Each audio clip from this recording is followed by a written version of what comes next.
tous, je suis ravie de vous retrouver aujourd'hui pour vous parler d'un livre, le dernier que j'ai lu. Il s'agit de Les dieux voyagent toujours incognito de Laurent Gounel. Alors il s'agit d'un livre qui traite du développement personnel mais rédigé du point de vue, de façon à ce que ce soit un roman. Laurent Gounel a écrit plusieurs romans, moi c'est le tout premier que je lis de cet auteur et je vous avoue que j'ai vraiment beaucoup aimé ce roman. Il y a de très beaux messages qui sont inclus, voilà, de très belles leçons de vie. Personnellement moi ça m'a pas mal parlé parce que je me suis retrouvée dans le héros en fait, dans en tout cas certaines caractéristiques, pas pour tout mais pour certaines caractéristiques. On va en fait suivre donc les aventures de Alan qui a 24 ans et en fait eh bien il n'y a rien qui va dans sa vie. Il a eu une enfance assez merdique, il a été abandonné par son géniteur, ensuite par son père qui l'a recueilli, qui a finalement appris que c'était pas son fils et qui donc l'a abandonné ainsi que la mère. Voilà, sa mère a été très difficile avec lui, etc. Il a eu vraiment une enfance pas évidente. Et eh bien du coup cette enfance a influencé toute sa vie. Déjà le premier message, c'est ce qui nous arrive à tous, c'est vraiment l'enfance, c'est les bases. Et quand on part déjà sur de mauvaises bases, c'est compliqué à l'âge adulte, mais c'est pas impossible, voilà, c'est pas impossible d'avoir une belle vie malgré une enfance pourrie. Mais donc voilà, on le retrouve en fait, il décide de se suicider. Voilà, il a vu en fait dans un article de journal une façon de se suicider en se jetant du haut de la tour Eiffel. Et donc eh bien il va suivre cette espèce de procédure et il décide de se suicider en se jetant de la tour Eiffel. Au moment où il s'apprête à passer à l'acte, donc il est sur l'espèce de poutrelle machin et il va sauter, eh bien il y a un homme qui arrive et qui l'interpelle en fait. Et il va passer un marché avec cet homme. Cet homme lui dit écoute, de toute façon tu n'as plus rien à perdre, j'aimerais que tu passes un marché avec moi, donc tu vas faire tout ce que je te dis de faire. Voilà, tu seras obligé de faire tout ce que je vais te dire de faire, sinon tu perdras la vie.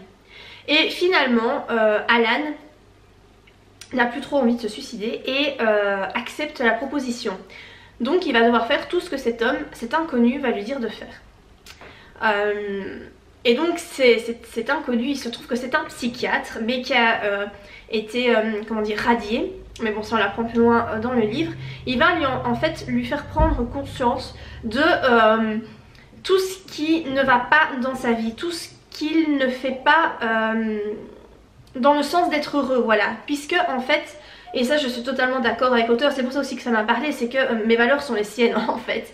C'est que tout ce qui nous arrive dans notre vie de moche, mais de bien aussi, mais de moche, c'est notre faute, c'est à cause de nous que ça se passe comme ça.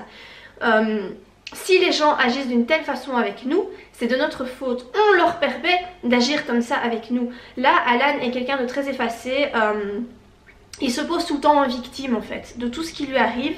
Et donc le psychiatre lui fait prendre conscience qu'en fait les gens agissent comme ça avec lui de sa faute. C'est parce qu'il se place tout le temps en victime et qu'il se complaît dans cette situation de victime.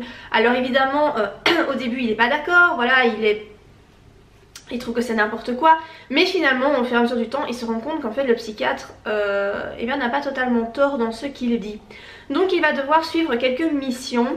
Et dans ses premières missions, c'est le fait d'oser dire ce qu'il pense et à des inconnus. Voilà, ne pas hésiter à dire quand il n'est pas d'accord ou quand voilà, ne pas hésiter en fait à emmerder son monde. Ça m'a beaucoup parlé parce que personnellement j'ai ce souci que j'essaie de travailler, mais voilà, il ne veut pas déranger, il ne veut pas qu'on ne l'aime pas en fait. Et il a très peur donc du coup de ne pas aller dans le sens des gens, des inconnus, parce qu'il a peur de ne pas être aimé. Et voilà, et c'est très bien écrit, je trouve, très bien présenté, les choses sont vraiment bien présentées.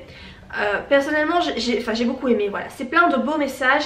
Il y en a un en particulier qui m'a vraiment fait sourire. Alors est-ce que l'auteur a raison ou pas, je sais pas, mais c'est une façon en fait de voir les choses. Moi je n'avais pas vu les choses comme ça, mais finalement pourquoi pas. Il parlait en fait parce que Alan travaille dans une entreprise et donc voilà, où ses patrons sont pas sympas avec lui forcément. Et l'auteur donc explique que En général, ce sont des hommes qui sont à la tête des entreprises, qui sont PDG. Il y a très peu de femmes qui ont des postes comme ça très haut placés dans notre société, hein. Et lui, il explique ça par le fait que les hommes, en ayant des postes à responsabilité, c'est une façon pour eux de combler la frustration de ne pas pouvoir porter d'enfants. Il dit que voilà, les femmes peuvent porter la vie en elles, peuvent faire venir au monde une nouvelle âme. Qu'est-ce qu'il y a de plus beau que ça? J'ai envie de vous dire rien, voilà. Tandis que les hommes sont incapables de faire ça. Ils ne savent pas, ils ne peuvent pas voilà, offrir à l'univers une âme. Ils ne sont pas capables de le faire. Du coup, l'auteur dit que voilà, il y a une certaine frustration qui naît en eux. Et que le fait de pourvoir comme ça à des postes à responsabilité, eh bien ça leur permet d'enrayer cette frustration. Et d'ailleurs il le dit très clairement, et c'est vrai que j'avais jamais fait attention à ça, mais effectivement dans le langage des entreprises comme ça, les gens utilisent un vocabulaire lié à la grossesse et à l'enfantement. On dit accoucher d'un projet, avorter d'un projet, on dit un projet en gestation. C'est vrai que le langage lié à la grossesse et à la naissance est fort utilisé, et c'est vrai qu'en fait j'avais jamais fait le lien. Voilà, est-ce que tout le monde n'est pas obligé d'être du même avis que l'auteur, mais j'ai trouvé que cette façon de voir les choses était intéressante et méritait d'être potassée. Donc voilà, moi je l'ai mis dans un petit coin de ma tête, hein. Je me suis dit c'est vrai que finalement est-ce que ça n'expliquerait pas pourquoi il y a autant d'hommes comme ça qui ont des postes à responsabilité?